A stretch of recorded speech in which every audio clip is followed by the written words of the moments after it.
I also should mention the dog in this movie is wonderful. Is the dog sacred to you? Like, nothing bad could ever happen to this dog, right? Yeah, in my original Sisu 1 script, it actually exploded. So no.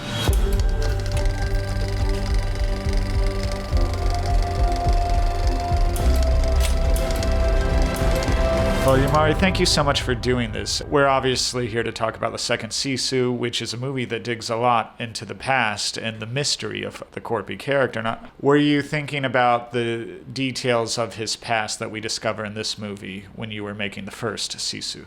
Yeah, basically, I knew the story. We're actually saying something in Sisu 1 that war took his family and blah blah blah, but we didn't explain it in detail. I knew the backstory, and I think it was nice to open up now in the second part the same thing. The action in this movie reaches, some extraordinarily operatic and I would say hilarious, delightful moments. And I'm curious, was there a specific moment or sequence when you were writing it that you were just already excited about imagining to shoot? I need to have it all the time. Like, if I don't have it when I'm writing, then I know something is wrong. So, but I especially liked few of the ideas, especially the one where he drives with the truck on, how to explain it, and accelerates so that the guy flies from the back wheel to the window. I really like that idea. Speaking of this truck sequence, I got some flashbacks while watching it to Raiders of the Lost Ark a little bit, and I'm curious if you viewed this in a way as your homage to that famous truck chase in that movie.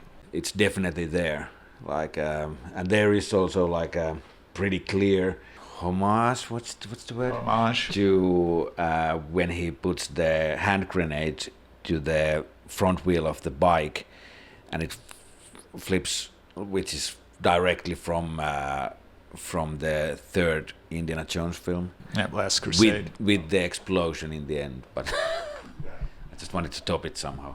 I was also curious, last night you did mention that Looney Tunes as well as Buster Keaton were influences on you, and I can definitely see that. Was there a specific sequence or gag in something like Looney Tunes or Buster Keaton that you've carried with you all these years that you were able to recreate in one of these Sisu films? I can't say any particular thing.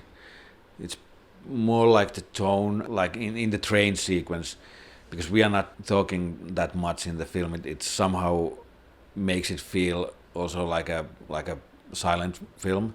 For instance, when Atami is coming from the first sleeper car going to the next one, and how the doors are opening and the bad guys are coming out and he's going in, like it's that kind of thing going on. I also want to bring up, obviously, Stephen Lang, who is so wonderful in this movie. He plays the villain Igor, and he has such foreboding physicality, which is natural. But in this, I feel like you also, the way he is able to put on glasses and punch his body, he looks almost like a Russian playwright at times. I'm curious what the conversations were like between you and him in developing this character.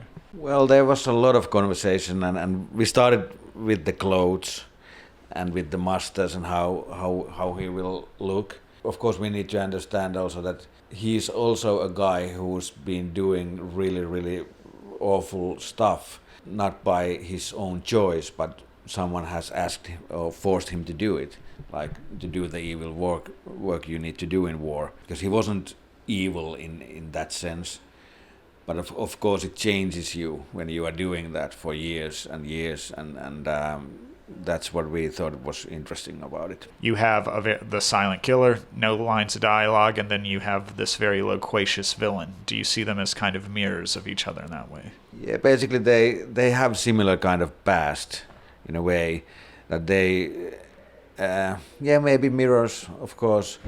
Originally I was thinking much younger bad guy, like more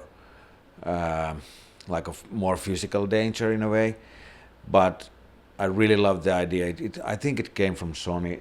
They said, what about Stephen Lang? Them both being old dudes. I find it really interesting. You mentioned the mustache. Is he meant to look like Stalin, or am I just projecting there? There might be something similarity with Stalin, of course. Slang really wanted to have that kind of mustache, and I think he looks really cool with those mustaches. How has the first movie and the excitement for this one been received in Finland? Really, really well. The first Sisu basically changed my life.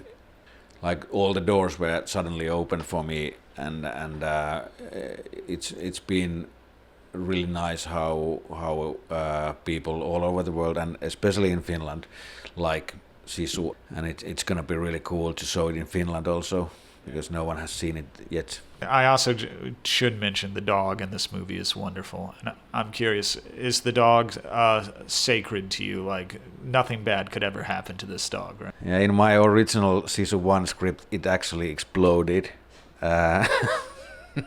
So no, but there were quite few people who said that might be a mistake. So I didn't blow dog up, and I think it was a wise decision.